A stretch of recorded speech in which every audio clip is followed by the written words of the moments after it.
right now, well, I'm just going to talk about potential playoff matchups if the season ended right now.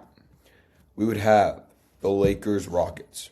LeBron versus KD. That'd be really cool. I know the Lakers are shorthanded, but that'd be still pretty cool because KD, LeBron, two of the all-time greats going at it. Nuggets Timberwolves would be an amazing first round series because Jokic against Ant, that's like a heated rivalry. Both teams hate each other. If you guys remember, I had a guest host on Sam. He's a diehard Nuggets fan, and I know he does not want to play the Nuggets. He wants to play the Rockets. Welcome back to Inside the York. I'm your host, Matthew Geller, and the New York Knicks. Keep it rolling. 5 straight wins now after a 3-game losing streak. That's how you respond to one. A 112-95 win over the Toronto Raptors. Sorry about the no recap to the Celtics game. I did a minute recap on that. Watch it on on the channel. As I now have an Instagram page, guys. Inside the Arc 1 on Instagram. I'll be posting the shorts that I post on YouTube to that, and like more clips, like longer segments, like 2-minute clips, but full episodes will be on YouTube. Now let's get to this game. That was just a solid, complete team win. Nothing too crazy, just control from start to finish, and that's doing what you're supposed to do against Toronto. I know they're a playoff team, everyone. That's what they're probably going to do. They're probably going to be in the playoffs, but you beat them 13 straight times and you went 5-0 against them. You have their number. The last time Toronto beat you, R.J. Barrett was on the Knicks. And New York and the Knicks in this game would be led by their 2 best players, Karl Anthony Towns and Jalen Brunson, both making a big impact and setting the tone offensively. But one thing that was very weird about this game that makes little to no sense. The Raptors had a chance to clinch a playoff spot, and they're resting key guys, including former Knicks, R.J. Barrett and Emmanuel Quickley. That just doesn't make a lot of sense to me, as why would you rather be in the play-in? Like right now, you're risking yourself with chances. Like you could lose 2 games to the let's say, to the Sixers and then to the Hornets, and you're out of the playoffs like that in a snap. Like you can't take it for granted. You just gotta win and get in and not worry about who you play. That's just my thought, but it makes no sense. But regardless, the Knicks handled business, and now it's official. We're the 3 seed. Fine by me. 3 seed's good. Which means Sunday's game means absolutely nothing in terms of anything. So now the focus shifts completely to the playoffs, rotations, health, and momentum, and getting ready for the playoffs. As on this screen, you guys could see, playoffs start next week. Let's get to this box score, and then we'll talk about not much about the Hornets game. I mean, we're resting half the starters. We're probably going to lose. The Hornets need that game, I guess, for their standings and the play-in sake, but I'm not too worried about it. Let's get to these box scores.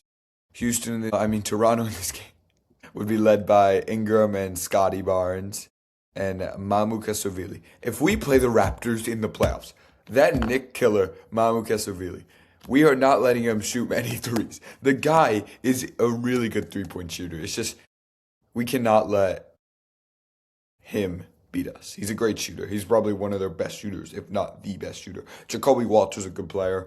Yeah. His parents named him after Jordan and Kobe. Fun fact.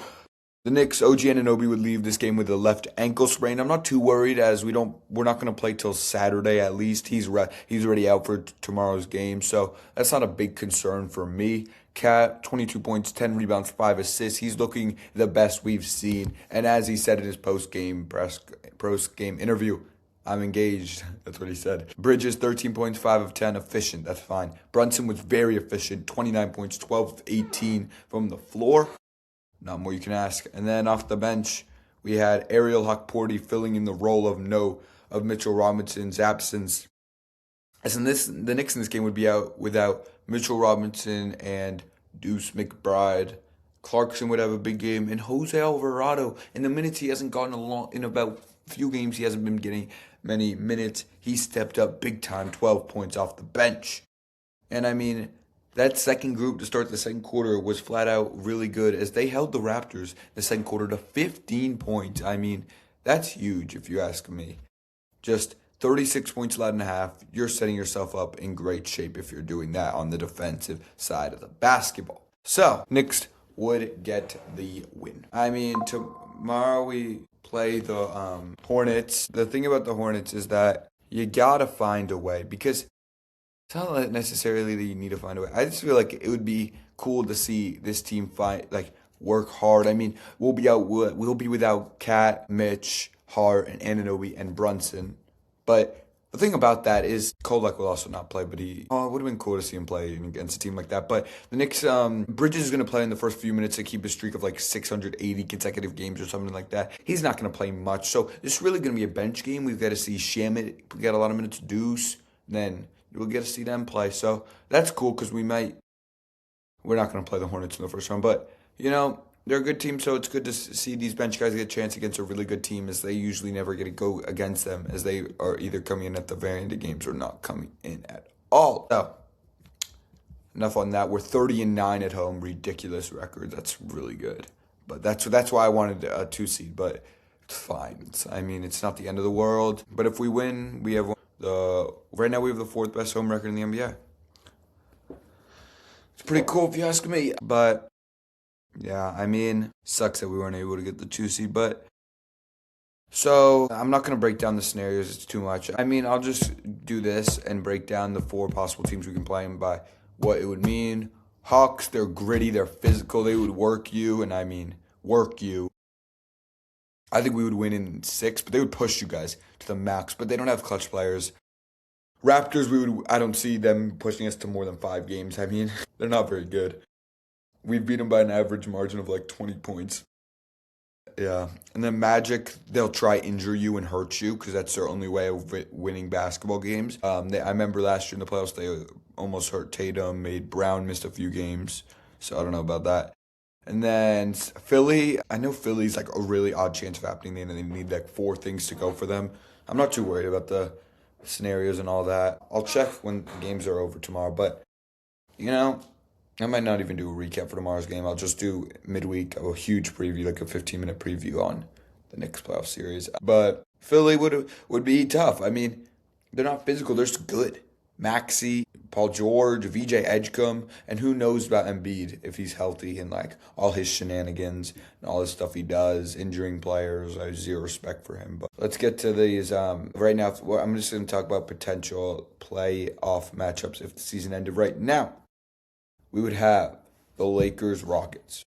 LeBron versus KD. That'd be really cool. I know the Lakers are shorthanded, but that'd be still pretty cool because KD, LeBron, 2 of the all-time greats going at it. Nuggets-Timberwolves would be an amazing first-round series because Jokic against Ant, that's like a heated rivalry. Both teams hate each other. If you guys remember, I had a guest host on Sam. He's a diehard Nuggets fan, and I know he does not want to play the Nuggets, the Timberwolves. He wants to play the Rockets, but who knows? But Cavaliers Hawks, that would be very interesting. I don't know who would win. I actually could see the Hawks upsetting the Cavs. The Cavs aren't that good. I don't know. They just don't wow me. Raptors Knicks, yeah, not much out of that one, but I just think this playoffs could be really fun. I can't believe a 2 seed has 62 wins. Sucks for them, but I still think the Spurs are highly overrated.